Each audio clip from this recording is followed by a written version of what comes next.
Hey Kyle,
okay,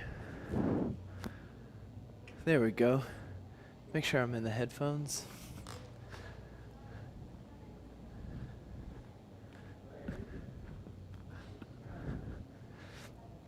All right, we good? Yeah, okay.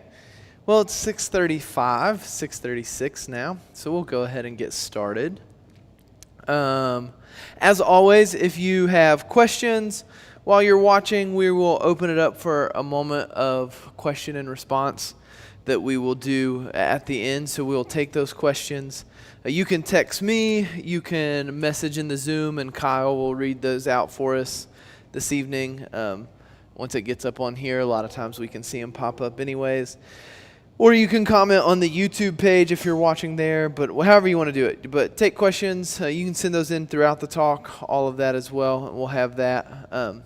We are live on YouTube and the website, Zoom, here in person, all of the things. So we're glad to have you guys a part of night 3 now of our conversation around sexuality, politics, and practicing the way of Jesus.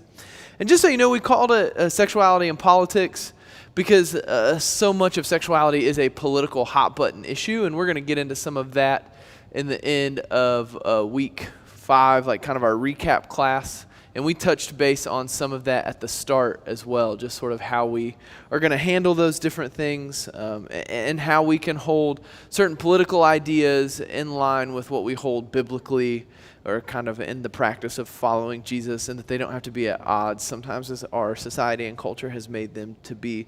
But just if you've been wondering about that, or if you have questions about that, please ask those things. But tonight we are talking about singleness.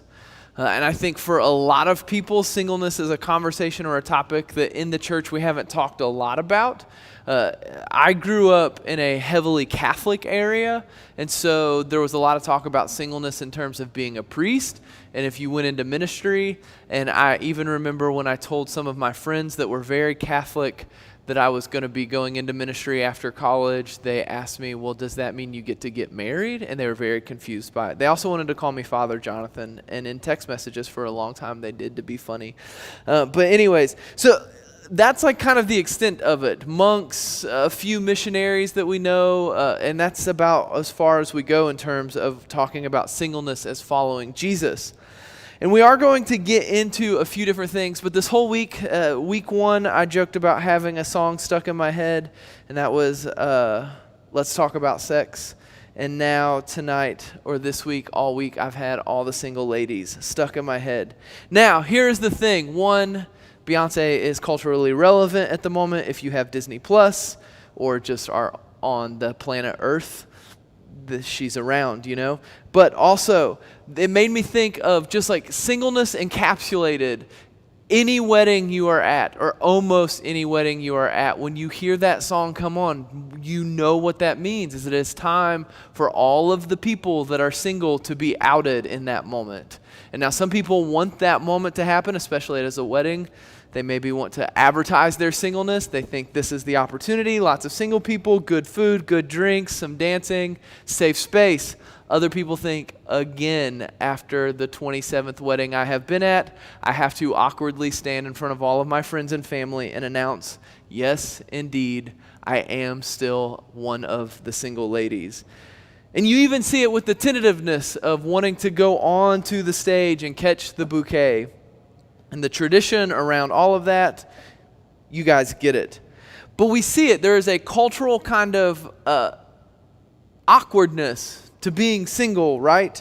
There is this tension around it that maybe we don't want to always admit. And even as culture, and I'm going to get into some of these statistics in just a moment, like even as culture has started to shift on this to some degree, when we talk about the single cat lady or the old cat lady, what do we picture or envision is the woman that never got married and was always single and kind of lived as a recluse. Culturally, we still kind of have a negative picture of singleness. The church, unfortunately, for many years has not only not talked about being single, but it has done a really good job of making an idol out of marriage and family, and we want to name that and repent that. And we as Mosaic want to say there has to be a better way forward, and there has to be a way for us to talk about this differently. We're aware of singleness, and the topic I feel like has been one that has become more and more robust, oftentimes outside of the church, but on social media and in friend groups. If you follow anyone on social media around Valentine's Day, they joke about it being called Single Awareness Day. And there have actually been movements started in response to that it is this awkward holiday for all the single people. Why is this? I think that it is largely being pushed into our cultural conversations because millennials, and that is people ages 22 to 39, I realize I throw that term out all the time, and I feel like in this conversation it's helpful to actually define that. Millennials are getting married at like way, way, way less frequency than the generations before them at the same age. So there was a study done by the Pew study that you guys know and are familiar with, especially in political years. They do lots of things. They did a whole bunch of stuff, and they talked about how the millennials are a third single. Like they're just not getting married. They're not living with families. They're not living with their own children. They're not getting married. That's down a little bit from, a fair bit even from Gen Xers, which was closer to about 20 to 25%. So, 8-9% drop there. And then way down from boomers and the silent generation and all the generations before that. So millennials are getting married much less. They are also getting married later. The average or median age of people getting married, women, it has pushed like 27. Men, that's pushed all the way to 29. And so people are getting married much later. And if you think about this, in just like 10, 15 years from Gen X to millennials, that jump has happened. Gen X was still getting married 25, 26. You go just like 10 years before that, and it was just a 1 year difference. And so like this is a pretty big jump in the last 30 years to go from early mid-20s to late 20s, early 30s. More and more people are living at home with their parents, and they are staying like completely single. And just if you want to maybe think about this in terms of singleness, millennials are having less children, significantly less children than boomers and Gen Xers, and they are also having children much later into life, well into their 30s if having children at all. And these are comparing stats between age, like the same age range. So millennials, 22 to 39, when boomers were in that same age, when Gen Xers were in that same age, they were having more children earlier in life, and they were getting married. I thought immediately, well, of course, I'm reading these statistics. Millennials are getting married less. It's because they're cohabitating more and they have a lower view of marriage and all this kind of stuff. Well, statistics would show that Gen Xers and millennials cohabitated at about the same rate. Millennials are actually then, that stat would say, in less relationships. They're like actually just not being as romantically involved. They're not living with spouses at a higher rate. Or with other people. They're just not living with other people. They're living alone. So This will come as no shock to you, but millennials are also known as the loneliest and most depressed generation in history, much more so than the generations before them. Now, that anxiety and depression, early signs of Gen Z, 16 to 24, it's raising, it's elevating, so millennials probably won't carry that title for long. But we're the loneliest generation, and there has to be some connection here. But the solution can't be for everybody to get married, right? That's not the answer, and that's the point of tonight's talk, is we are not here to stand up and to say, well, everybody needs a better view of marriage and we need to all go get married. I have heard pastors and churches say things like that. Recently, there was a very famous Christian blogger on a very, very famous Christian blog that stated that the best way to disciple the world as Christians is to just get married and have as many children as possible. And when I read that, my mind was just blown, because I thought to myself, there has to be a better way to view what the life of a person is meant to be than to just assume that discipleship is meant to happen in marriage and in family. There has to be a better way for the church to talk about what it means to be an adult, what it means to have full and abundant life. I actually would maybe argue, and I heard this in a talk and I agreed with it, that if single people in that age bracket from 22 to 39, where we see more than ever, would actually give just 10 to 20% of their time to evangelism and discipleship, that would probably disciple more people than our modern missionary movement. I think that's possibly true. So I think single people could be the answer more than marriage and parenting. As we're talking about this, let's break this down in our church for just a second and sort of hint at why we care about this conversation. One, if the age bracket of millennials is 22 to 39, that makes up about probably, I'm going to throw a stat out here and say 74% of our church, maybe 70% if I'm being really generous, but it's a lot. We're about 25% college students. We're about 25% of the people that call Mosaic their home and regular attenders are single and dating. So right there, 50% of our people are single. There's where my 25% from non-millennials came from, is our college students. Hope you guys are maybe watching or tuning in from your homes, and we're happy to have you back soon, whatever that looks like. The other 25% of our church is married without children, and about 25% of our church is married with children. It made me very, very happy when I did those statistics this past spring as COVID was happening, and we were thinking about who are our people, what are their challenges, and I was like, that's so fun that it broke down almost perfectly like that. I didn't make that up. So this is why we care. We are a millennial church for the most part. We have some on both ends, but largely speaking, we are half of our people are single, and we are planted here in downtown Birmingham in an area where the majority of the people that live and a lot of the people that even work and run the places here downtown are also single. So it is a cultural topic. Now, I get that you might be thinking, okay, here's another sermon, and we joked about this in week 1, or another talk by someone that doesn't really have a place to be speaking into this. We talked about race for 5 weeks as white guys, and now we're talking about singleness as married men with children. I get it. That being said, I was once single, and though like Kyle, it has felt now like many moons, though not nearly as many moons as Kyle's. 10 and a half years that I've been dating, and in that 10 and a half years, the climate of dating has completely changed. I was as blown away by the data and the discussion around apps and online dating as Kyle was.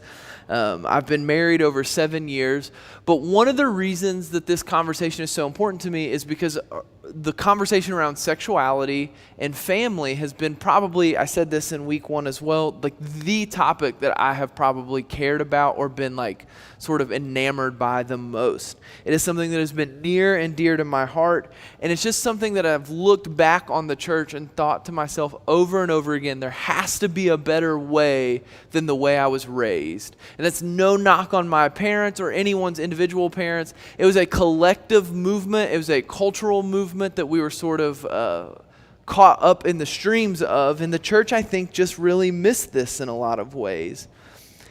The other thing is too, is part of my story or part of my journey of faith, part of my coming to like practicing the way of Jesus and following him that is near and dear to me, is that like I spent my 4 years of college outside of the church. A lot of that was centered around some of this conversation, and why I didn't want to be a part of the church was the conversation around sexuality. Obviously, there were whims and desires of my heart that I wanted to pursue without abandon, and I didn't want anybody telling me what to do. But I saw the church as regressive. I saw them as legalistic and fundamentalist, and I saw them as like kind of oppressive in some ways. And so then as I began to come back into the church, even as someone that was dating and in seminary, I remember feeling very other and outside. Like I felt ostracized as a single male, 23, 24 years old. And part of that is Anna was in Georgia, I was in Alabama. We dated long distance for 3.5 years. And so I functioned and operated a lot like a single person as I was trying to figure out what it looked like to be a part of the church. And if you didn't know me well, you wouldn't know that I was dating someone very seriously. So I got treated like a single person a lot. I'll be honest, and any of our single people that are around, they know this. It is a weird and awkward place to be single and adult in the church. 22, 23, maybe okay. 25, 26, people are starting to wonder, ask questions. And as I was only 25, 26, I ended up being married, 26 and a half years old. But I hung out with a lot of people that were later into their 20s or even their early 30s that were single, pursuing ministry, were trying to get connected in churches. And the story I began to hear and the conversations that were had was how often those people felt like they were only half a part of the church. How often they felt like they couldn't have full participation, that they were only invited into some circles, like that they weren't maybe smart enough or intelligent enough, or there was something wrong with them because they were single. Now, married friends, those that are in the same demographic as me, we must own that we are guilty of this. And sometimes it is completely unintentional. Sometimes it is because our conversations naturally kind of go towards marriage and parenting, and we think it might be easier to talk to someone. The conversations I've had and in the books and the talks that I've read and listened to, what seems to be the case is that single people actually would love to be invited into those conversations. And we'll get to some of that a little bit more. But I think we have to reapproach and reimagine how we talk about marriage and family and how we talk about singleness. And this affects the topic of sexuality directly, because if the church gets this wrong and the church gets other aspects of marriage and family wrong, then it begins to remove your ability to speak into other areas that the church has been known to speak into. And so it's trying to create a holistic view of all of these topics and all of these discussions and allow us to sort of stand firmly and stand on the same ground throughout the whole time. So the church has to talk about this. We can't have 27 and 32 and 35-year-olds in the church going like, I don't know how to be a Christian and single at this point in my life, because singleness is not just college students, even though for most churches, the only places you hear talks about singleness is in the college ministry, if even there. There's a problem how we talk about all of this. And I think the solution is to deepen our vision for singleness. Whether that's a temporary singleness for someone, or I think it could possibly be for some a lifetime of singleness, which is a conversation that many of us have never considered or had with one another. Now, I'm not saying that everyone that is 31 or 32 years old should just assume that their task is to be single forever and that they immediately should go, oh, that's it. Jonathan wants me to be single forever and be single for the kingdom. I am not saying that. But I am saying that, and this is as much to parents as it is to single people, that we need to change the way we talk about singleness, as how we talk about fulfillment. So much so that when we dream for our children, do we submit our own dreams before the Lord for our kids and ask the question, Are they supposed to be married? Do we present to our children opportunities and ways for them to be fulfilled, enjoyed, happy, whole, and complete adults that doesn't just lead towards marriage and family? I find it difficult. I'll be honest. With 2 young kids, it's easy to just talk about, oh, well, one day when they're married. And Anna and I have found ourselves in the last couple of weeks, we'll sort of say something and we'll stop and be like, if marriage is what they're called to, if marriage is what the Lord would have for them. And it's hard. It's my own idols and my own kind of passions and things that I have to lay down and submit to the Lord, that I would accept or acknowledge that maybe that's not what He would have for my kids when it's what He had for me. So we have to talk about this differently, because I think we've gotten it wrong, and I think we can commit to doing something better. So if we're going to talk about a vision for singleness, I want to talk about 4 different types of singleness real quick. Really, there's 2 types of singleness. There's temporary singleness, or at least I'm going to talk about temporary singleness, and I'm going to talk about vocational singleness. Temporary singleness is something that we are all born into. When you are born, you are sort of temporarily single, I guess, or at least you haven't discerned whether or not vocational singleness is for you. In temporary singleness, if you want to think of it that way, your life is progressing in this manner and in this way that you're going along, and you're sort of deciding, does the Lord have vocational singleness for me, or does the Lord have marriage and family for me? Is He calling me to Christian marriage and to parenting, or is He calling me to vocational singleness? So under temporary singleness, if you will, I think that there are 3 different ways to be single here, and we'll get into each of those just a little bit. The first is that I think that there are those that are single, and yet simultaneously they're not ready for marriage. Maybe this is high schoolers, obviously adolescents, getting into college. You're not in a space, you're not in a time, just marriage and all of that isn't in the cards for you at the time. You're not ready for it. It's not the right life stage. But you think maybe that is something down the road that you would like, or you haven't even begun to discern between marriage and vocational singleness. So you're in that kind of true early stages of temporary singleness. I will speak on that also for a moment, that I think that there are some people that think that they aren't ready for marriage yet, and they hold off on marriage, and some of that is because of cultural norms and cultural ways that we think about marriage as being this oppressive. I heard somebody joke and say that marriage might as well be considered legal slavery and oppression, because we just have such negative views of marriage that we think it's this bond and this burden and this weight to carry. And so some people think to themselves, well, I'm single right now. There's no better time to be alive. I'll get married later when I'm ready for my life to be over. Obviously, that's not a Christian view of singleness, and it's not a Christian view of marriage. What I'm talking about is someone that's in a moment of transition, someone that's gone through something tragic. Even as you're older, there may be a space where you are single and marriage is not the right or romance or relationship isn't the right next step for you. There are single people, the second kind of category, that pine and allow their singleness to consume them and identify them. We all know those people. They practically introduce themselves as single. Every prayer request is around the idea that they are single. And though we recognize and we value the pain and the hurt that is there, because for a lot of those people there is a lot of pain and hurt. And the reality of it is we as married people and family, in the last 3 months, I am sure I have inflicted unintentional pain and wound on those people, because it is something that is so sensitive to them, that they long for and they desire for. And so that is something that they care about. So there are those people, and what I would sort of challenge those people to do is to move into this next category. And this is hard work. It doesn't happen overnight. If you need conversations with this, I can connect you with people that I think have done this well, or we can talk about it in the discussion. But the next category, I think, is singleness, where someone desires to be married, longs to be married, and yet simultaneously they recognize that they don't need to be married to do all of the things that the Lord has called them to.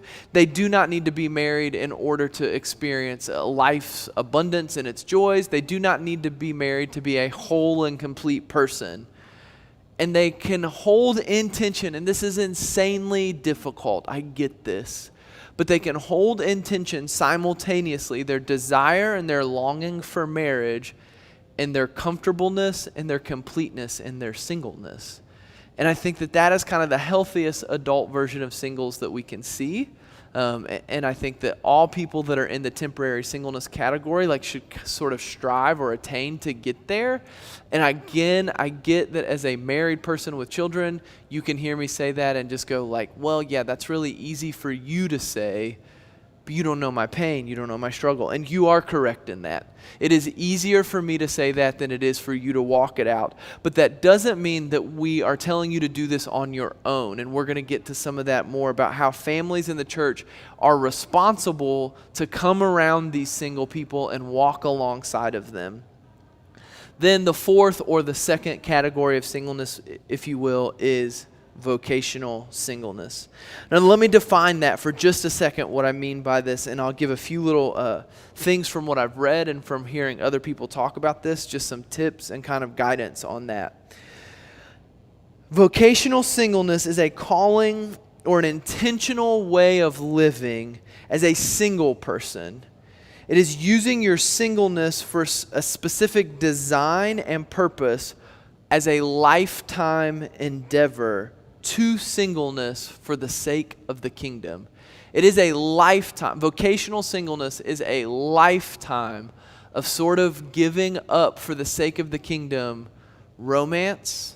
It is giving up sex, and it's giving up marriage.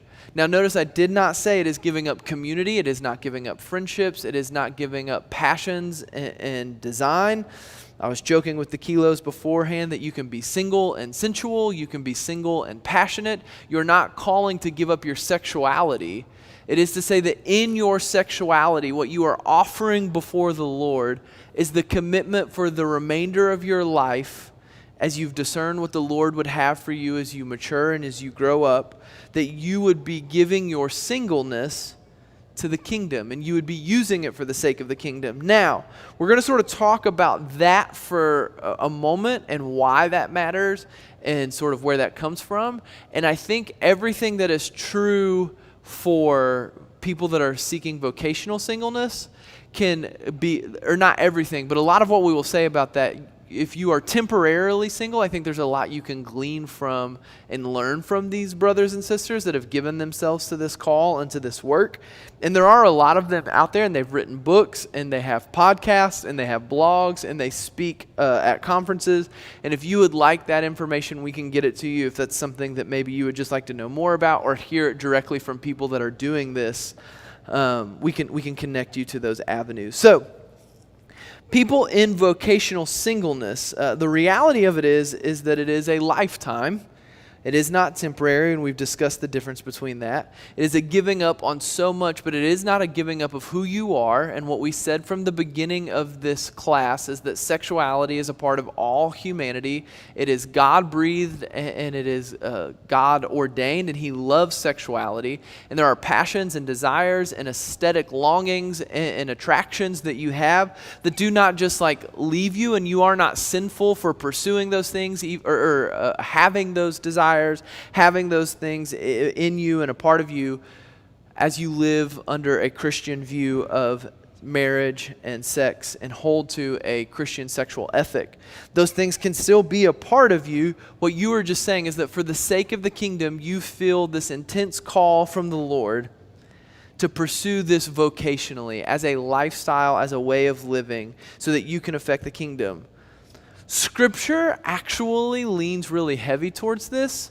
And if you want to read through the New Testament and try to find a really strong New Testament view of marriage and what is the biblical view of marriage, the reality is what you're going to kind of be led to is actually a really strong view of being vocationally single for the sake of the kingdom.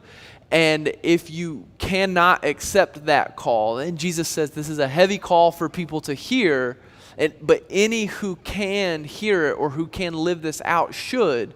For those that can't, there is the other way. The New Testament kind of upholds this as the norm, or upholds it as those that are most highly blessed. The church has done a really terrible job of doing that, of upholding that same biblical view. And let's be honest, the church, when I say the church, I'm talking mostly about the conservative evangelical church. The church at large would be guilty of this conversation. But in this, we've almost, in trying to push forward a really strong view of biblical marriage, we've actually missed the biblical call on sexuality by not seeing singleness at the heart and kind of the depth of this thing. Paul repeatedly will encourage people to be single if possible for the sake of the kingdom. Why would they say this? Because single people have more time. Single people can do kingdom work that parents can't. They can travel more. They're more available. They get more sleep if they choose to do so. But there's just, when I started having children, my ability to do some of the things outside of my must-dos that the elders and that you guys as a community have set before me started to dwindle. I can't have as many mentor relationships. I can't have as many disciple, one-on-one interaction with people. I can't learn from as many people because I don't have the time. Because my priority in what Scripture would say is that if you're going to be married and you're going to have children, those people in your life do kind of become home base for you. You are called to them. Single people don't have that in the same kind of way. Single people are able to see things from a different perspective than what is oftentimes the majority view or the majority understanding. Single people are able to enter into families and provide kindness and to provide relief. And so families, again, we have to do our part of inviting them into our families and inviting them into our lives and allowing them to participate and to enjoy family life. We cannot relegate single people. We cannot look at single people and assume just because they're married that they can't help us in our marriage. Single people provide a really beautiful insight to that, a perspective that is different where they could kind of speak into it. Just think about it for a second. If you're, I'll talk about husbands. If we're a group of dudes, all husbands, it's really easy for us to kind of all see things the same way, where a single man could kind of say hey, you guys are being crazy. You're being ridiculous. That sounds crazy to me, or whatever it is. They offer different perspectives, and so we have to see them as people that are also capable of leading, that are capable of speaking into the life of the community as a whole, that are capable of teaching and allowing others to learn from them and to grow with them. They are not relegated to part-time ministry or part-time Christians until they get married, whatever age they are. And we say the same thing about youth here. We would think that young people would have a space to speak because the Lord is speaking. We can learn from our children. We can learn from teenagers. We can learn from everyone equally. And so we want to leave space for that to happen, and that's part of what has to happen with single people. To be vocationally single is not a call to give up on family. And this is where the church has really messed this up. We don't take Jesus' words quite so serious when he talks about the brothers and sisters that he is doing ministry with being his family, that those are his mothers and his brothers. Instead, we've picked up the cultural norm and we've idolized the nuclear family. We've kind of said that's what it's all about. That's where family is. And we have to rethink gospel family. We have to reimagine what it looks like when we say at Mosaic, we are a family of believers, that we are a family of faith, that when we say the waters of baptism run deeper than blood, that has to actually be true. And if it is true, and if the church plays that out, this call to singleness isn't quite the heavy burden that it initially seems. Here's another thing that I think I have really missed until reading and studying this, is that singleness can preach the gospel in some ways better than marriage can. It is a full life submission to Jesus on who they are and with their sexuality, and a single person that can operate and function in the abundant and joyous, peace-giving whole life that the gospel intends to give. That person is a better picture of what is to come, because we know that marriage and romance and sexuality in the way that we understand it now will not be in the age to come. And so we actually see in single people the ability to live this gospel call in their lives out here and now.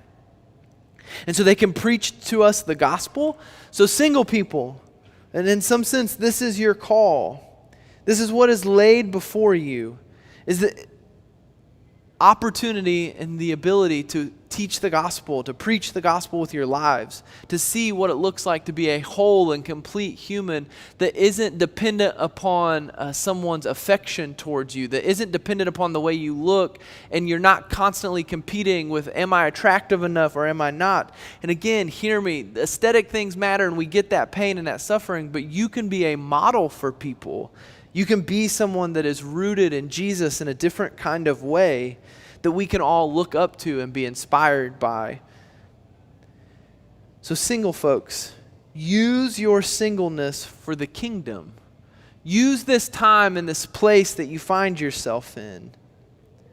Use the extra time that you have towards the kingdom, because here's the reality, is a biblical view of singleness is not in line with or coherent with the cultural view of singleness and why people are pushing getting married back further and further in life. Being single isn't a time to figure your life out and get everything together and so to make sure you have everything perfect. Being single isn't about getting more Instagram likes or more travel time in. Being single isn't about pursuing a career and just working 90 hours a week. That's not like what you should use your singleness for, vocational or temporary. Your 20s aren't just about career building and kind of finding yourself. That's not a gospel call. The gospel calls us to give everything we have over to Jesus, to evaluate constantly how we're using our time, how we're using our money. And hear me on this. There is nothing wrong with traveling. Kyle and I like to travel as much as the next person. We have been on great adventures. There's nothing wrong with beach trips and lake trips. There's nothing wrong with finding the next great adventure. There's nothing wrong with working hard and long hours. Many of you in our community do this. But what's wrong is thinking that this phase of your life is just for that and that one day you then will maybe do all these other things. And let me say this quickly so I'm not just picking on single people in that moment. Married people without kids, the same can often be said there too, that culturally we are pushing back having children more and more because we have 3 trips that we have to take and 2 new cars we have to buy, and it's a lot of material things. There are reasons and spaces and places to wait on those things. All of those things are good things. If you have the means and the ability, go for it, please. But understand that that is not what your early marriage is for before you have kids. It's actually a really great space to practice the call of being a mother and a father, to invite people to live into your home, to participate in your life, to invite people into holidays and into celebrations. So this is what I would say to single people as well, is find family where you are and give yourself to being family. You are not relegated to just being on the outside of family life. You are meant to be participants in family life. And so families, this is where I turn to us and say that we have done a really terrible job of this. We have assumed that our children are burdens when instead most single people would consider them delights. We have assumed that they don't have anything to offer us on marriage when they actually are just as knowledgeable and insightful, and the same Spirit speaks to single people as to married people, and they can pray for us. We assume that they don't want to know about our problems and our pain when actually statistics would say that they really do want to know about what goes on inside of marriage, because here's the reality too. If marriage is idolized by single communities, married people not being open and honest and inviting single people into that, if sex is idolized by so many people talking about sexuality and sex openly inside of marriage and outside of in our singleness, not having these conversations with people in different demographics is doing no one any good, because it's only perpetuating what we kind of idolize in our mind or hold up as the ideal. Inviting single people or inviting people without kids into your parenting journey to see the highs and the lows, and not just the comedic jokes of how terrible or great it is, but to really understand the beauty and the mess that happens all at the same time. To bring people into the unclean dinner table, to bring people into the kitchen where the sink is full of dishes, to bring people onto grocery trips and to the mundane, ordinary aspects of family life, to stop entertaining entertaining and to invite people into being a part of your family. This is the call of the church, and we have to find out how to do this and do this well. Some advice I've gotten or received in this: if you are a family that feels this way, be intentional with people. Don't just be general. This is something I have done wrong, and Anna and I have talked about this, and we want to try to fix this. When you as a family tell a single person, just come over whenever, they have no idea when they're supposed to come over. You have to intentionally kind of do this. We're inviting, as families and married people, we're inviting them into our turf, I guess, if you will. And so you need to kind of help them understand the rhythms and the routines of your family. In the same way, we as a church recognize that there is family language that we use here. There's a way we do things, and we're not going to stop and explain all of it all of the time. But we do need to be mindful that there are guests sometimes, and there are people that maybe aren't as accustomed to things. And so we try to give guidance. As families, it's okay. It's fine to do the same thing, to kind of allow people to understand how you function as a family, how you operate. As you do this, it'll allow them to become part of your family. It will allow them to actually learn to enjoy family life with you. Mosaic, I think we can be this kind of church. I really do. I think we can be a church where we can say alongside of Jesus, these here are my brothers and my sisters. Whoever's doing the work of the kingdom, whoever's pursuing heaven with everything, these are the people. Now, obviously, we can't open up our life to 85 people this way, but I think we can be intentional. I think it is a slow work. It is a not overnight type of thing. It is something that it starts with maybe a regular dinner on Thursday nights, and you end up learning how to invite them into your holidays. You invite people into what it means to truly be a part of your family. It's asking single people to be instrumental parts in raising your children and allowing them to see single people in the world living and functioning a joyous and full life. And so that's my hope and my prayer, is that we can do this. There is a bunch of scripture behind all of this that I didn't take the time to go into tonight. This is a really big overview because we hope that this is simply a conversation starter, and that this is something, when we said last week that we are committed to finding a better way to talk about sexuality and things like that in the church, and committed to living a better way, this is one of the big things, is we want to be committed to really being family with one another and to inviting people into the lives and the rhythms of family life. And we're committed to talking about single people and adults as whole beings. We're committed to tearing down the idols of marriage and family and celebrating simultaneously the joys of those things. Same way with singleness. We want to learn to celebrate singleness. We want to learn to celebrate our single brothers and sisters in our community. Oftentimes, the only things we celebrate for single people is when they're transitioning out of singleness, i.e. engagements in marriage. We need to find a better way. We need to commit, and I don't have those answers. I'm on this journey with you guys.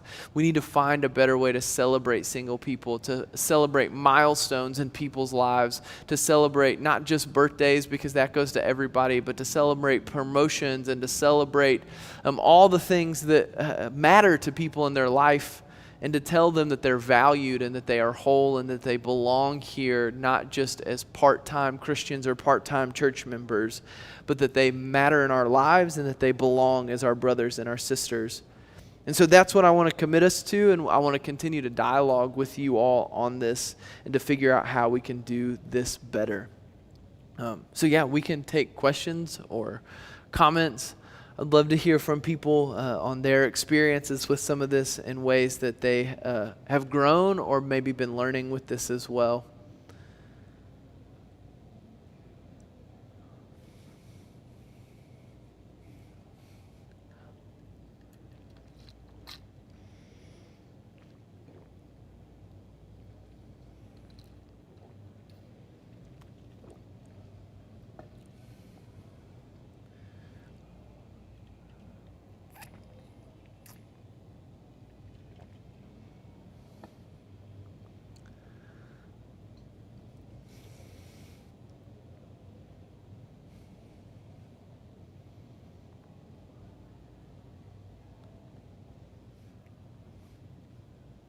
April?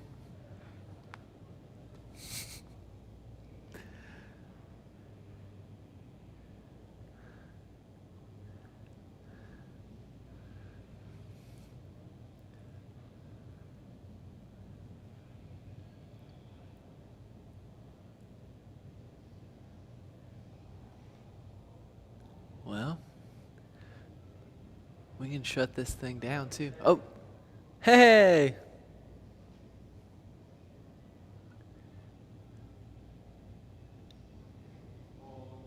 Hold on, your volume's not on here. Give us a second. We can't hear you at the church.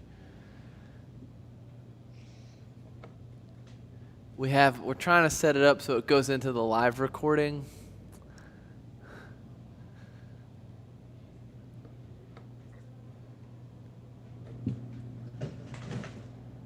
Wait, try now. Okay. Can Yes. you hear me now?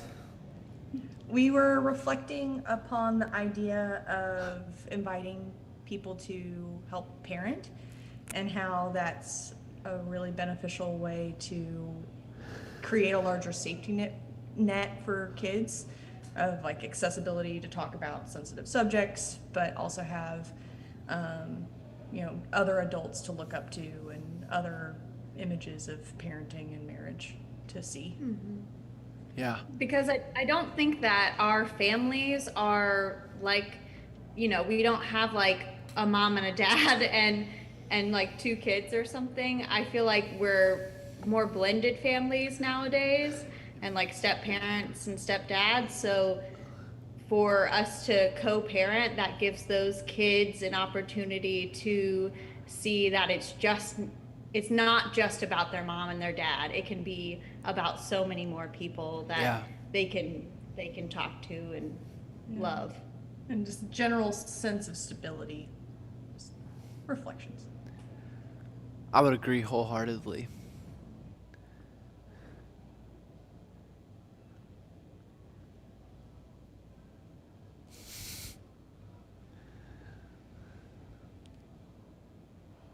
I joke that I'm going to set a TV up so that whoever's talking can see everybody on Zoom and force you guys to keep your video on the whole time, keep you honest so that we can see you.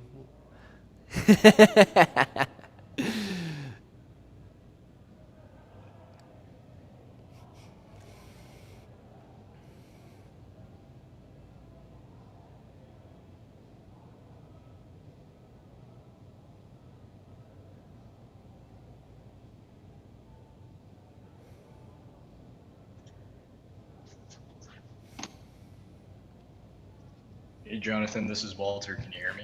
Hey Walter, yeah. Good to hear from you, man. Sweet, thanks. Yeah, this MacBook Air is kind of sort of a weird old prototype, so sometimes I don't get good mic results. So just let me know if I cut out. So, but yeah, just wanted to say thanks for doing this. I think more often than not, some people probably find this highly relevant, even though it's probably an issue that we don't talk a lot about in the church. I know it was something that I thought a lot about, and I'm sure other people, especially in that college demographic that you touched on towards the beginning, have probably experienced. But I didn't really want to push an opinion here. I just wanted to say, thanks for doing this, and it's good to see that we're kind of taking a step-by-step approach to. I don't think solving problems is really the right word, but at least opening up a discussion and seeing how we can Right. kind of keep the culture of the church relevant to not only what the kingdom intends, but also for what's going on in our lives now. So so thanks for kind of bridging that gap and making people kind of feel like that this should be a safe space, that this is a place where there is a sense of belonging for those, even when I guess sometimes like they may feel like a minority in some ways. So Yeah. just thanks for doing that. Thanks, Walter. Got a text message question. It says, what are some good questions for single people to ask their married friends?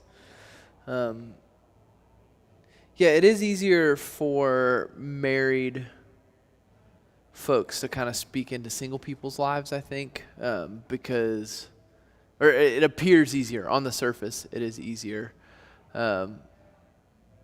because yeah, like we were single at some point, and single people have never been married. So I would answer this question in two ways. Is one, like for single people, what questions to ask married people is I would say anything they would ask anyone, like in some sense, in same way. Like I think married people, within the right context, obviously we give authority to people. I feel like I have to caveat these things all the time, but like any question, and I would say that is like, there shouldn't be anything about marriage that is completely and totally taboo or sacred or untouchable that like married or single people should be able to ask. I mean, even Kyle and I were talking about this, like even talking about things like sex, like for so long,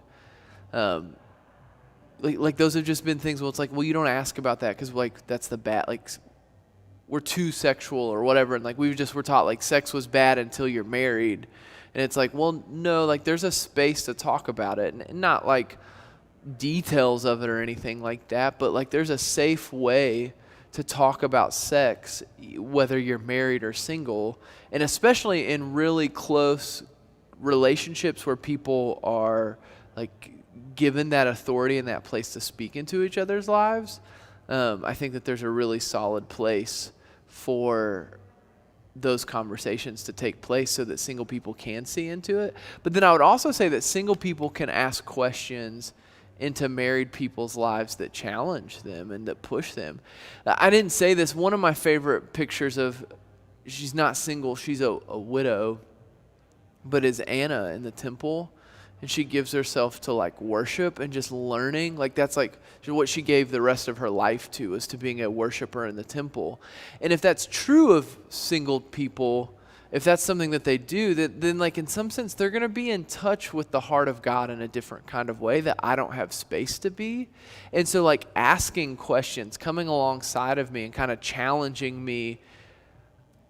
And this is true of adulthood, but like I feel like a lot of parents and married people more so than ever, like we'll sit around and talk and be like, man, you remember when like we used to like do so much more for the kingdom? Like quiet times were richer, worship time was more powerful. You made all the 4:30 a.m. prayer times and like all of this stuff. And then as a parent, you're like, I pray before my kids go to sleep, and mostly I just pray for them to keep my own sanity. Like your prayers become really narrow-minded because parenting consumes you. A single person coming in and challenging me, not only does it challenge me, but it gives me energy and it excites me. Like there's a place for single people to come into my life that I need them to be a better follower of Jesus because I need their passion and their exuberance towards Jesus. Now, but I think what the problem is that the church has done is that the church has like sort of marginalized ministries of prayer and worship, and we've kind of made missions and discipleship this thing that we kind of talk about occasionally, and that's part of what we're trying to recapture here in 2020, is that like in a church setting where the main kind of discipleship really happens with children and kids, it's like, well, what's the point of a single person other than to wait to get married and to like be the person that makes coffee and volunteers in childcare? Which single people, we need you to do those things when things come back together. Like that's not to say that those aren't important works, but it's to say that like if churches have vibrant ministries of prayer and we preach vibrant ministries of prayer and we preach and teach people how to have real practices in their life that are like rooted in prayer and worship and Bible study, like single people have a space to do that where they can then ask questions to, I think, adults, or not adults, I don't know why I just said adults, but into married people and into parents' lives that can really challenge them and pull them forward in their faith. So I don't know if that was originally what, like, that second part probably wasn't what you were trying to think of or ask, but I think that the first part is I would say in a safe context and in a healthy context, any question really, like where that relational equity exists, I would say any question would be a good question to ask a married person. And I think we've kind of got to get past the like, ooh, we can't talk about those things. And And as married people, we've got to learn to talk about things in our marriage too. Like, I feel like there's either the sitcom stereotype of like the wife that just like belittles her husband constantly, or there's like the 1950s stereotype of like the pearls and perfect hair and like nothing's ever wrong in the family. And the reality is like marriage and family exist somewhere in the middle of that, and we've got to learn how to talk about the struggles and difficulties without belittling our spouses, and talk about the joys and the excitements without making it seem like everything's perfect all the time, because it's not. But like there's a way that we can talk about marriage that is much more, and parenting that's much more honest, and not just sound bites that are either funny and that's the trap, man. Parenting, it's so easy to be funny about your kids or sentimental, like, and just like kind of paint these huge pictures, but to like find this better way to talk about it. And I think as single people ask questions about it, it creates a space to really be honest and like vulnerable about it in a dialogue. I'll also say this, I was going to mention this and I kind of skipped over it because brevity that I did not have, but in my mind, that's why I did it. But in singleness, I think there's also a way, and I'm treading on maybe controversial waters here. I don't know where everybody is on this, but I think that we've got to reclaim a way to be friends with the opposite sex that's really important in singleness. I don't know what kind of churches and spaces you guys were brought up in, but I know for me, like I was taught that like basically you could only be friends with a girl if she was single and you were single, and like you guys were thinking about dating. And I think it's really, really damaging to friendship and to the depth of friendship and to this familial thing that we're talking about being brothers and sisters. There are your own sin struggles and all of these things that obviously start to swirl in this. And that's why it's like it's not an easy issue to make blanket statements on. But I think that renewing and reviving friendships with people of the opposite gender is really, really important, and like allowing that to come back into the church to where you can sit and pray and like really get to know someone of the opposite sex, and it like doesn't have to be dangerous. Like you can, like it can be really beautiful and honoring to the Lord. It's really hard to live out this vision of singleness and not some way redeem that. Because without that, I think you are asking people, it's in like what you're asking dudes to only be friends with dudes the rest of their life. Like, then you're missing a really beautiful voice in what, like, how to follow Jesus and all of that. And so I think that that's a helpful tidbit to the conversation around singleness as well.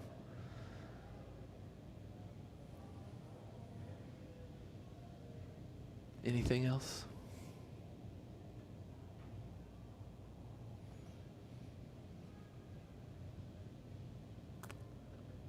Well, let me pray for us while I'm praying. If someone has another question or a comment, feel free to chime in.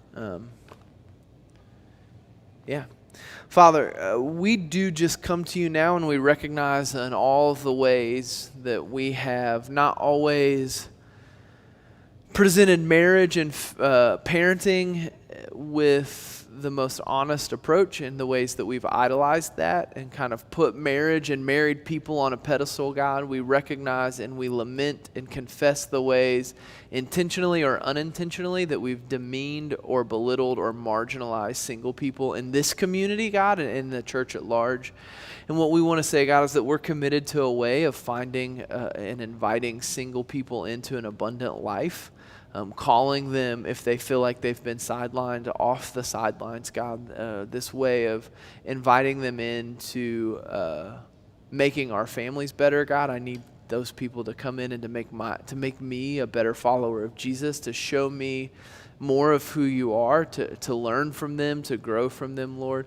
So I pray too that just in our people in this community, as we're made up of 50% single people, God, I ask and I pray that you would, Holy Spirit, come and just start to do a work among those people and among all of us as a community, Lord, that you would do this thing that awakens a